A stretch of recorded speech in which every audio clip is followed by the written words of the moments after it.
2 நாள் பயணமாக திருவாரூர் சென்றுள்ள முதலமைச்சர் ஸ்டாலின் புதிய பேருந்து நிலையம் அருகே நடைபெறும் நிகழ்ச்சியில் 67,181 பயனாளிகளுக்கு நலத்திட்ட உதவிகளை வழங்கி வருகிறார். அந்த காட்சிகளை பார்ப்போம்.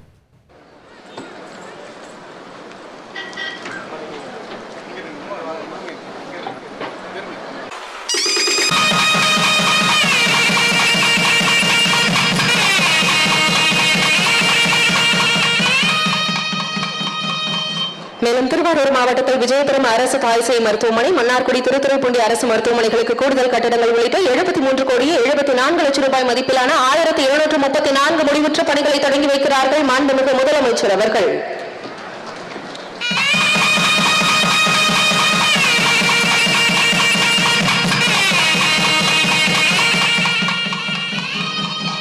நன்றி. தற்போது திருவாரூர் சென்றுள்ள முதலமைச்சர் மு.க.ஸ்டாலின் பேசி வருகிறார். அந்த காட்சிகளை பார்ப்போம்.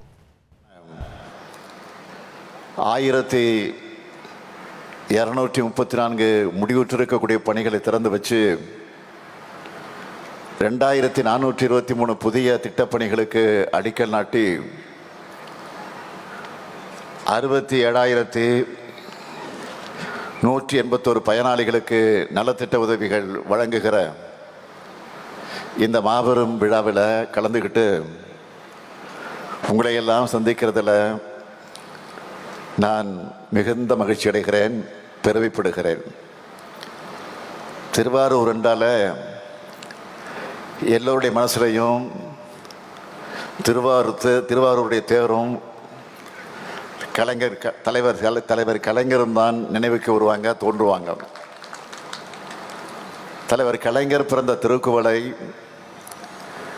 இன்னைக்கு நாகை மாவட்டத்தில் இருந்தாலும் ஒரு காலத்தில் எல்லாமே ஒருங்கிணைந்த தஞ்சை மாவட்டம் தான். இந்த மண்ணில் பிறந்த கலைஞர் தான் தன்னுடைய அறிவால், ஆற்றலால் தொட்ட துறைகள் எல்லாம் வெற்றி பெற்று தொலைநோக்கு பார்வையால் நவீன தமிழ்நாட்டை தன்னோட நிர்வாகத்திறனால் உருவாக்கி இருக்கிறார். பூமி பந்தில் வாழும் தமிழர்கள் எல்லாம் தமிழக தலைவர்னு போற்றக்கூடிய அளவுக்கு அவர் உயர்ந்து இன்றைக்கு எங்கும் நிறைந்து நமக்கெல்லாம் வழிகாட்டி கொண்டிருக்கிறார். நான் மற்ற மாவட்டத்தில் பேசும்போது மக்கள்கிட்ட உங்களில் ஒருவன் என்று சொல்வது உண்டு. திருவாரூர் மாவட்ட மக்கள் மட்டும்தான் எங்களில் ஒருவன் என்று என்னை அன்போடு அரவணைக்கிறீங்க. அதுக்கு காரணம் முத்தமிழறிஞர் தலைவர் கலைஞர். பெருமையோடு சொல்வேன், கலைஞர் ஆட்சி தான் நீட்சி தான். இந்த திராவிட மாடல் ஆட்சி பேரறிஞர் அண்ணா தான் சொல்வார், என்னுடைய தம்பிமார்கள் ஒவ்வொருவரும் ஒவ்வொரு துறையில் திறமைசாலிகள்னு சொல்லுவார். அப்படி இன்றைய அமைச்சரவையில் இருக்கக்கூடிய தம்பிமார் படையில் தலை நிமிர்ந்து சொல்லுகின்ற திறமைசாலியா தம்பி டிஆர்பி ராஜா இருக்கிறார். நான் உயரத்தில் மட்டும் சொல்லலை, அவருடைய சிறப்பான பணிகளால் தமிழ்நாட்டோட தொழில்துறை தலை நிமிர்ந்து நிற்குது. அவரை மாதிரியே டிஆர்பி ராஜாவோட உழைப்பாலையும் சாதனையாலும் ஏராளமான தொழிற்சாலைகள் தமிழ்நாட்டை நோக்கி வருது. முதலீடுகளும் பெருகுது, வேலைவாய்ப்புகளும் பெருகுது. அனைத்து மாவட்டங்களும் தொழில் வளர்ச்சி நிறைந்த மாவட்டங்களாக வளர்ந்து வருது. நிறைவாக சொல்லணும்னா செய்தி சேனல்களோட வளர்ச்சியை டிஆர்பி ரேட்டை வச்சு குறிப்பிட்டு சொல்லுவாங்க. அந்த மாதிரி நம்ம திராவிட மாடல் அரசோட தொழில்துறை வளர்ச்சியை நம்ம டிஆர்பி ராஜாவினுடைய செயல்பாட்டை வச்சு கணிக்கலாம். தன்னை வெற்றிகரமாக நிரூபிச்சுட்டு இருக்கக்கூடிய தம்பி டிஆர்பி ராஜாவுக்கு என்னுடைய மனமார்ந்த வாழ்த்துக்கள், பாராட்டுக்கள். அவர் மட்டுமல்ல, இந்த மாவட்டத்தினுடைய செயல் வீரராக நம்முடைய பூண்டி கலைவாணன் அவர்கள் நேற்றும் இன்றும் திருவாரூரை திருவிழாவாக்கி என் மனதை இனிக்க வைத்திருக்கிறார். தலைவர் கலைஞருக்கு செல்ல பிள்ளையாக அவர் மறைந்த பின்பு திருவாரூர் சட்டமன்ற தொகுதியில் சிறப்பாக செயல்பட்டு எந்த பொறுப்பை கொடுத்தாலும் பொறுப்பாக சிறப்பாக பணிமுடிப்பவர் சகோதரர் கலைவாணன் அவர்கள். அவருக்கும் என்னுடைய பாராட்டுக்கள், வாழ்த்துக்கள். இந்த விழாவை மிக சிறப்பாக ஏற்பாடு செஞ்சிருக்கக்கூடிய திருவாரூர் மாவட்ட துணை ஆட்சியர் மோகனச்சந்திரன் அவர்களுக்கும் அவருக்கு துணை நின்ற அரசு அலுவலர்களுக்கும் என்னுடைய வாழ்த்துக்கள், பாராட்டுக்கள். திருவாரூரை பொறுத்த வரைக்கும் முத்தமிழறிஞர் தலைவர் கலைஞர் அவர்கள் 22 ஆண்டுகள் ஓடாத ஆழித்தேர நவீன தொழில்நுட்பத்தில் பக்தர்கள் பரவசமடையக்கூடிய வகையில் ஓட்டி காட்டியவர். திருவாரூர் மாவட்டத்தை தலைநகரமாக ஆக்கியவர். ஆட்சியர் அலுவலகம், நீதிமன்ற வளாகம், திருவாரூர் நகராட்சிக்கு புதிய கட்டிடம், மாவட்ட காவல் அலுவலகம், புதிய பேருந்து நிலையத்துக்கு 2010 அடிக்க நாட்டு விழா என அனைத்தையும் கலைஞரால் உருவானது. 1970 திருவாரூரில் திருவிக அரசு கல்லூரி கொண்டு வந்த தலைவர் கலைஞர் தான் என்பது எல்லோருக்கும் தெரியும். 2009 தமிழ்நாடு மத்திய பல்கலைக்கழகம் அதையும் கொண்டு வந்தார். அது மட்டுமல்ல, 2010 மருத்துவக் கல்லூரி, மன்னார்குடியில் அரசு கலைக்கல்லூரி, பாமணி உர தொழிற்சாலை, உள்ளாட்சித்துறை அமைச்சராக இருந்த அண்ணன் கோசிமணி அவர்கள் மாவட்டம் முழுக்க குடிநீர் வசதிகளை உருவாக்கி தந்தார். டிஆர் பாலுவருடைய முயற்சியால் 5 புதிய ரயில்கள் விடப்பட்டுச்சு. அதில் முக்கியமானது செம்மொழி எக்ஸ்பிரஸ். மண்ணையிலிருந்து திருப்பதிக்கு எக்ஸ்பிரஸ் விட்டதும் கழகத்தின் முயற்சியால் தான். மாற்றுக்கட்சி ஆட்சிக்கு வரும்போதெல்லாம் வறண்ட ஆறு போல திருவாரூர் காய்ந்துவிடும். திமுக ஆட்சிக்கு வந்தால் ஆடிப்பெருக்கு போல வளர்ச்சியும் மகிழ்ச்சியும் கரை புரண்டு ஓடும். கடந்த 4 ஆண்டு காலத்தில் திராவிட மாடல் ஆட்சியில் நம்ம திருவாரூர் மாவட்டத்தில் நிறைவேற்றி தரப்பட்டிருக்கக்கூடிய முத்திரை திட்டங்கள் நான் தலைப்புச் செய்திகளாக அவற்றை சொல்ல விரும்புகிறேன், நேரத்தின் அருமையை கருதி. கூத்தாநல்லூர் வட்டத்தில் அரசு கலை மற்றும் அறிவியல் கல்லூரி தொடங்கப்பட்டிருக்கு. நன்னில மட்டம் வண்டாம்பாலை கிராமத்தில் அரசு தொழிற்பயிற்சி நிலையம் தொடங்கப்பட்டிருக்கு. 241 திருக்கோயில்களுக்கு குடமுழுக்கு நடத்தி முடிக்கப்பட்டிருக்கு. கலைஞர் மகளிர் உரிமை திட்டத்தில் இந்த மாவட்டத்தை பொறுத்த வரைக்கும் 2,37,287 குடும்ப தலைவிகளுக்கு மாதம் 1000 ரூபாய் உரிமை தொகை வழங்கப்பட்டு வருது. புதுமை பெண் திட்டத்தில் 12,918 மாணவியர்களுக்கு மாதந்தோறும் 1000 ரூபாய் வழங்கப்பட்டு வருது. சுய உதவி குழுக்களுக்கு வங்கி கடன் உதவி வழங்கும் திட்டத்தில் 52,529 மகளிருக்கு 2,976 கோடி ரூபாய் கடன் உதவி வழங்கப்பட்டிருக்கு. ஆனால் அம்பேத்கர் தொழில் முன்னோடிகள் திட்டம் உட்பட பல்வேறு தொழில் முனைவோருக்கான மானியத்துடன் வங்கி கடன் அந்த உதவி வழங்கும் திட்டங்களின் கீழே இதுவரை 513 தொழில் முனைவோருக்கும் சுமார் 155 கோடி ரூபாய் மானியத்துடன் கூடிய வங்கி கடனுதவி வழங்கப்பட்டிருக்கு. பள்ளி உட்கட்டமைப்பு மேம்பாட்டு திட்டத்தில் சுமார் 175 கோடி ரூபாய் மதிப்பீட்டில் 266 பணிகள் மேற்கொள்ளப்பட்டிருக்கு. நான் முதல்வன் திட்டத்தில் 53,178 மாணவர்கள் திறம்பயிற்சி பெற்றிருக்காங்க. முதலமைச்சரின் காலை உணவு திட்டத்தில் 37,848 மாணவர்கள் சூடாகவும் சுவையாகவும் சத்தான உணவை சாப்பிட்றாங்க. அது மட்டுமல்ல, நன்னிலம், மன்னார்குடி, திருத்துறைப்பூண்டி, கோட்டூர், திருவாரூர், கொரடாச்சேரி ஆகிய 6 ஒன்றியங்களில் உள்ள 665 குடியிருப்புகளுக்கு 880 கோடி ரூபாய் மதிப்பீட்டில் கொள்ளிடமாற்று நீரை ஆதாரமாக கொண்டு தொடங்கப்பட்ட கூட்டு குடிநீர் திட்டம் தொடங்கப்பட்டிருக்கு. 90 விழுக்காடு கட்டுமான பணிகள் முடிஞ்சிருக்கு. அமைச்சர் நேரு அவர்கள் உறுதி கொடுத்திருக்கிறார். இந்த திட்டத்தை வரும் செப்டம்பர் மாதம் பயன்பாட்டுக்கு கொண்டு வரப்போகிறோம் என்று அறிவித்திருக்கிறார்.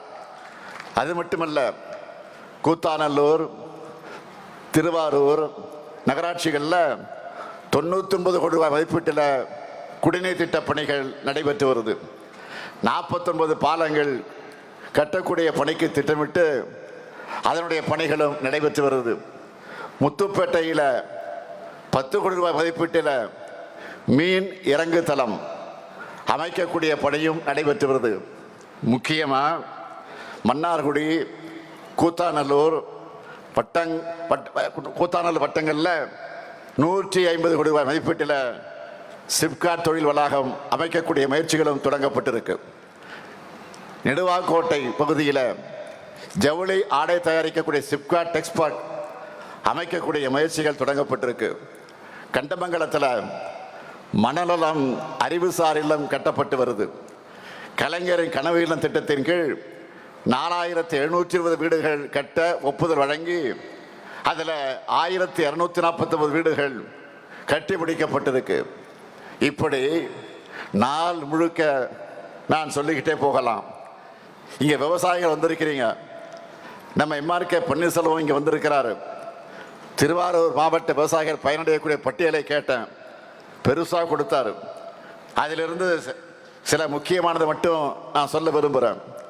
இந்த மாவட்டத்தில் மட்டும் கலைஞரின் அனைத்து கிராம ஒருங்கிணைந்த வேளாண்மை திட்டத்தில் 83,721 விவசாயிகள் பயனடைஞ்சிருக்கிறாங்க. அதில் ஆழ்துளை கிணறுகள், பண்ணை குட்டைகள், வேளாண் இடுபொருட்கள் மற்றும் விவசாய கருவிகள் வழங்கப்பட்டிருக்கு. அது மட்டுமல்ல, நுண்ணீர் பாசன திட்டத்தில் இதுவரை 2,887 விவசாயிகள் பயனடைஞ்சிருக்கிறாங்க.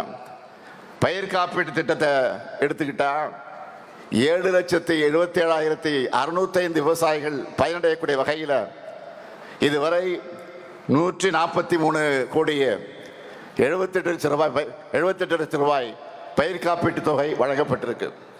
பயிர்க்கடன் மட்டும் 2,43,100 விவசாயிகளுக்கு 1,556 கோடியே 26 லட்சம் ரூபாய் வழங்கப்பட்டிருக்கு. 2,426 சிறு மற்றும் குறு விவசாயிகளுக்கு இலவச மின் இணைப்பு வழங்கப்பட்டிருக்கு. 31 நேரடி கொள்முதல் நிலையங்கள் 14 கோடியே 2 லட்சம் ரூபாய் மதிப்பீட்டிலையும் 20 நேரடி கொள்முதல் நிலையங்களில் நவீன மேற்கூரையுடன் கூடிய சேமிப்பு தலங்கள் 39 கோடியே 22 லட்சம் ரூபாய் மதிப்பிலையும் பணிகள் நிறைவேற்று பயன்பாட்டுக்கு கொண்டு வரப்பட்டிருக்கு. 2020, 2025, 2026 ஆண்டு நிதியாண்டில் 8 இடங்களில் 80 கோடியே 66 லட்சம் ரூபாய் மதிப்பீட்டில் 56,000 மெட்ரிக் டன் கொள்ளளவு கொண்ட மேற்கூரையுடன் கூடிய நவீன நெல் சேமிப்பு தலங்கள் அமைக்கவும், 10 இடங்களில் 3 கோடி ரூபாய் மதிப்பீட்டில் நேரடி கொள்முதல் நிலையங்கள் அமைக்கவும் திட்டமிட்டு நடவடிக்கை மேற்கொள்ளப்பட்டிருக்கு. சில நாட்களுக்கு முன்னாடி நான் சேலத்தில் நடந்த அரசு விழாவில் குறிப்பிட்டேன். சாதாரண ரக நெல் குவிண்டாலுக்கு 2,500 ரூபாய்க்கும், சன்ன ரக நெல் குவிண்டாலுக்கு 2,548 ரூபாய்க்கும் செய்யப்படும்னு அறிவித்தேன். இப்படி வேளாண் மக்களுக்காக பல நலத்திட்டங்களை செஞ்சுக்கிட்டு வரோம். திராவிட மாடல் அமைந்த பிறகுதான் ஒவ்வொரு ஆண்டும் ஜூன் 12ஆம் தேதி மேட்டூர் அணை திறக்கப்படுது. உங்களின் ஒருவனான நானே அதை திறந்து வச்சிருக்கிறேன். குறவை பாசனை பரப்பும் விளைச்சலும் பெருகி இருக்கு. விவசாயிகளுக்கு உற்பத்தி பொருள் விலையும் அதிகமாக கிடைக்குது. எந்த மாவட்டத்துக்கு போனாலும் அவங்க எதிர்பார்ப்புகளை நிறைவேற்றுகிற புதிய அறிவிப்புகளை நான் வெளியிடாமல் வரமாட்டேன். அப்படி இருக்கும்போது என்னுடைய சொந்த டெல்டா மாவட்டத்துக்கு வந்துட்டு அறிவிப்பு இல்லாமல் போனால் நீங்கள் விட்டுருவீங்களா? நான் போயிட முடியுமா? முடியாது. முதலாவது அறிவிப்பு, திருவாரூர் மாவட்டத்தில் இருக்கக்கூடிய பழமை வாய்ந்த ஜூபிலி மார்க்கெட் பகுதியில் 11 கோடி ரூபாய் செலவில் புதிய வணிக வளாகம் அமைக்கப்படும். இரண்டாவது அறிவிப்பு, திருவாரூர் மாவட்ட மாணவர்கள் பயன்பெறக்கூடிய வகையில் நன்னில வட்டம் பண்டாம்பாளையம் ஊராட்சியில் 56 கோடி ரூபாய் செலவில் அனைத்து வசதிகளோடு திருவாரூர் மாவட்ட மாதிரி பள்ளி புதிதாக அமைக்கப்படும். மூணாவது அறிவிப்பு, மன்னார்குடி பகுதியில் இருக்கக்கூடிய மாணவிகள் பயன்பெறக்கூடிய வகையில் மன்னார்குடி நகராட்சியில் 18 கோடி ரூபாய் செலவில் அரசு மகளிர் கலை மற்றும் அறிவியல் கல்லூரி புதிதாக அமைக்கப்படும். நான்காவது அறிவிப்பு, திருவாரூர் மாவட்டத்தில் இருக்கக்கூடிய ஆறுகள், வாய்க்கால்கள், வடிகால்களின் மதகுகள் மற்றும் நீர் ரெகுலேட்டர்கள் ஆகியவை 43 கோடி ரூபாய் செலவில் புனரமைக்கப்படும். ஐந்தாவது அறிவிப்பு, நன்னில வட்டத்தில் இருக்கக்கூடிய பூந்தோட்டம் பகுதி மக்களோட நீண்டகால கோரிக்கையான புறவழிச்சாலை அமைப்பதற்கான விரிவான திட்ட அறிக்கை தயாரிக்கப்படும். ஆறாவது அறிவிப்பு, பாரம்பரிய நெல் ரகங்களை தம் வாழ்நாள் முழுவதும் பேணி பாதுகாத்த நெல் ஜெயராமன் அவருடைய அரும்பணியை போற்றக்கூடிய வகையில் திருத்துறைப்பூண்டியில் அவருக்கு நினைவு சிலை அமைக்கப்படும்.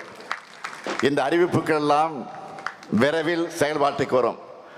தலைமைச் செயலகத்தை துறைவாரியா ஆய்வை நான் தொடர்ந்து நடத்திக்கிட்டு இருக்கிறேன். நெஞ்ச நிமிர்த்தி சொல்லுகிறேன், தமிழ்நாட்டு வரலாற்றிலேயே இவ்வளவு திட்டங்களை எந்த அரசும் செஞ்சிருக்காது. எப்படிப்பட்ட நெருக்கடியான சூழ்நிலையில் இந்த திட்டங்களை எல்லாம் நான் எப்படி செயல்படுத்துகிறோம்னு உங்களுக்கு எல்லாம் தெரியும். பல்வேறு நிதி நெருக்கடிக்கு மத்தியில் நமக்கு இடையூறாக இருக்கக்கூடிய ஒன்றிய அரசையும் சமாளித்து இவ்வளவு சாதனைகளை செஞ்சிருக்கிறோம், தொடர்ந்து செய்யத்தான் போகிறோம். இதெல்லாம் பார்த்து தாங்கிக்க முடியாத எதிர்க்கட்சி தலைவர் பழனிசாமி அவர்கள் இப்போ என்ன செய்கிறார்? தமிழ்நாட்டை மீட்போம், தமிழகத்தை மீட்போம் என்று ஒரு பயணத்தை தொடங்கி இருக்கிறார். ஏன்னா தமிழ்நாடுன்னு சொல்லக்கூடாதுன்னு சொல்லுகிற கூட்டத்துக்கிட்ட இப்போ அதிமுகவை சேர்த்துட்டாரு. அதிமுகவை மீட்க முடியாத இவர் தமிழகத்தை மீட்க போகிறாராம். திருவாளர் பழனிசாமி அவர்களே, உங்ககிட்ட இருந்து தமிழ்நாடு ஏற்கனவே மீட்கப்பட்டு விட்டது. கூவத்தூர்ல ஏலம் எடுத்து கரப்ஷன் கலெக்ஷன் கமிஷன் தமிழ்நாட்டையே பார்க்காத அவலமான ஆட்சியை நடத்தினீங்க. கொஞ்சம் நஞ்சமல்ல, செஞ்ச குற்றங்கள்ல இருந்து காப்பாத்திக்க பாஜக கிட்ட ஒட்டுமொத்தமாக தமிழ்நாட்டையும் தமிழர்களையும் அங்கே கொண்டு போய் அவர்களுடைய உரிமைகளை அடகு வச்சிங்க. நீங்க செஞ்ச கேடுகள் 1 2 அதையெல்லாம் சரி செஞ்சு இன்று இந்தியாவிலேயே தமிழ்நாட்டுடைய வளர்ச்சி தான் நம்பர் 1, 9.69 விழுக்காடு. இதை நான் சொல்லல, இதை ஒன்றிய அரசால சொல்லி இருக்கிறாங்க. ஒன்றிய அரசால அதை மறைக்க முடியல, மறுக்க முடியல. தலை நிமிர்ந்த தமிழ்நாட்டை இன்னைக்கு வளர்த்தெடுத்திருக்கிறோம். வெளிமாநில மக்கள் எல்லாம் தமிழ்நாட்டை பற்றி பெருமையோடு பேசுறாங்க. இதெல்லாம் உங்களுக்கு எங்க தெரிய போகுது? பழனிசாமி அவர்களே, உங்களுக்கு தெரிந்ததெல்லாம் துரோகம் செய்கிறது மட்டும்தான். உங்களை கொண்டு வந்தவருக்கு துரோகம் செஞ்சு வெளியில் அனுப்புனீங்க.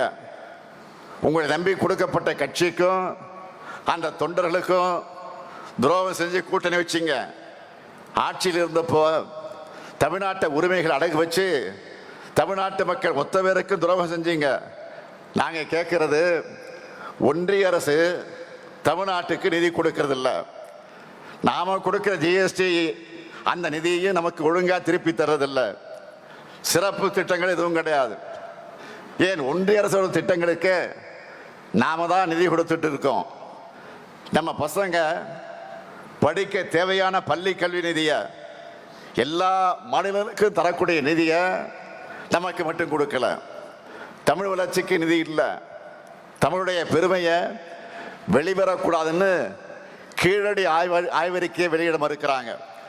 கீழடினா அவருக்கு என்ன தெரியும்னா, கீழே படுத்துட்டு போறாரு பாருங்க, அதுதான் அவருக்கு தெரியும். கீழே அந்த ஆய்வறிக்கையை வெளியிடாம மறுக்கிறாங்க. அது மட்டுமா, தொகுதி மறுவர அந்த பிரச்சனை, இப்போ வாக்காளர் பட்டியலை குளறுபடி ஆகி இருக்கக்கூடிய பிரச்சனை, இப்படி தமிழ்நாட்டோட எல்லா உரிமைகளையும் பறிச்சவங்க கூட கூட்டணி வச்சுக்கிட்டு எப்படி உங்களால் கூச்சமே இல்லாமல் பயணம் பண்ண முடியுது? அது மட்டும் இல்லை, வாய்க்கு வந்ததெல்லாம் பேசுகிறார் எதிர்கட்சி தலைவர் பழனிசாமி. சமீபத்தில் பேசியிருக்கிறார். என்ன, இந்து சமய அறநிலையத்துறை சார்பில் பள்ளி கல்லூரி கட்டக்கூடாதான். இதுக்கு முன்னாடி பாஜகவுக்கு வெறும் டப்பிங் வாய்ஸ் தான் கொடுத்துக்கிட்டு இருந்தார், பேசிக்கிட்டு இருந்தார். இப்போ பாஜக ஒரிஜினல் வாய்ஸாக பேச ஆரம்பிச்சிட்டார். அறநிலையத்துறை சட்டத்திலேயே கல்லூரி தொடங்க சட்டம் இருக்கு. இது கூட தெரியாம நீங்க எப்படித்தான் முதலமைச்சராக இருந்தீர்களோ எனக்கு புரியல. மறைந்த பெரிய பக்தவத்சலம் காலம் தொடங்கி ஏன் மக்கள் தலைவர் எம்ஜிஆர் அவர்களே முதலமைச்சராக இருந்தபோது பழனி ஆண்டவர் தொழில்நுட்ப கல்லூரியை திறந்திருக்கிறார். அந்த கல்லூரிக்கு கூடுதல் கட்டடத்தை போன முறை நீங்கள் திறந்து வச்சீங்க. அப்ப ஏதாவது மயக்கத்தில் போய் திறந்து வச்சுட்டு வந்தீங்களா? இப்போ நாங்க கல்லூரி தொடங்கலாம் தப்பா? பாஜக தலைவர்களே இந்த மாதிரி கல்லூரி தொடங்கக்கூடாதுன்னு பேசுறது இல்லை. ஆனா பழனிசாமி மட்டும் பேசுறாரு. இதை பார்த்தா ஒண்ணுதான் எனக்கு நினைவுக்கு வருது. ஒரு திரைப்படத்தில் வடிவேலு படத்தில் தான் ஒரு காமெடி ஒன்று வரும். என்னன்னா, கொடுத்த காசுக்கு மேல என்னமா கூவுறான்னு அந்த மாதிரி பாஜக காரங்களே பேசிட்டு இருக்காங்க. இந்து சமய அறநிலையத்துறையை பொறுத்த வரைக்கும் தமிழ்நாடு வரலாற்றில் இல்லாத அளவுக்கு திராவிட மாணவர் செய்திருக்கக்கூடிய சாதனையோட லிஸ்ட் பெருசா இருக்கு. நான் பழனிசாமியை நேரடியாக கேட்கிறேன், ஏன் படிப்புனா உங்களுக்கு அவ்வளவு கசக்குது?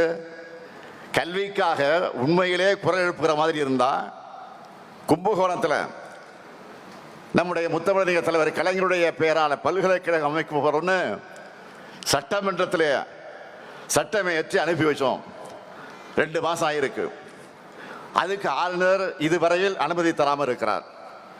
நான் கேட்டேன், இதை விட ஆளுநருக்கு என்ன வேலை? இதுக்காக குரல் எழுப்ப எதிர்க்கட்சி தலைவருக்கு நெஞ்சுரம் இருக்கா? நீங்க ஒன்றிய அரசு கிட்ட கேட்டாலும் கேட்காவிட்டாலும் நாங்க உறுதியோடு சொல்லுகிறேன், சட்ட ரீதியாக எதிர்கொண்டு கலைஞர் பல்கலைக்கழகத்தை நிச்சயமாக உறுதியாக அமைப்போம். மாண்புமிகு எதிர்க்கட்சி தலைவர் பழனிசாமி அவர்களே, மக்களுக்கு எதிரான கருத்துக்களை பேசிக்கிட்டு தமிழ்நாட்டுக்கும் தமிழ்நாட்டு மக்களுக்கும் துரோகங்களை செஞ்சுக்கிட்டு மக்களை எப்படி ஏமாற்றி விடலாம் என்ற நப்பாசையோடு நீங்கள் என்ன பயணம் செஞ்சாலும் மக்கள் ஒருவதும் உங்களை ஏற்றுக்க மாட்டாங்க. ஏன்னா அதுதான் உங்க ட்ராக் ரெக்கார்டு. துரோகங்கள் தான் உங்க ஹிஸ்டரி. தமிழ்நாட்டை வஞ்சிக்கிற எதிரிகள் எப்படி வேண்டுமானாலும் வரட்டும், மக்களான நீங்க எங்களோட ஓரணையில் தமிழ்நாடு ஒற்றுமையா நிற்கணும். நம்மோட மண், மொழி, மானம் காக்க என்றைக்கும் திராவிட முன்னேற்ற கழகமும் மண்ணின் மைந்தரான கலைஞரின் கொள்கை வாரிசான இந்த முத்துவேல் கருணாநிதி ஸ்டாலினும் துணை நிற்போம் என்று கூறி விடைபெறுகிறேன். நன்றி, வணக்கம். ட்ரெண்டை ஃப்ரெண்ட் ஆக்கிக்கோங்க. தந்தி டிவியின் சப்ஸ்கிரைபர்ஸ் அண்ட் ஃபாலோவர்ஸ் குடும்பத்தில் நீங்களும் இணையுங்க.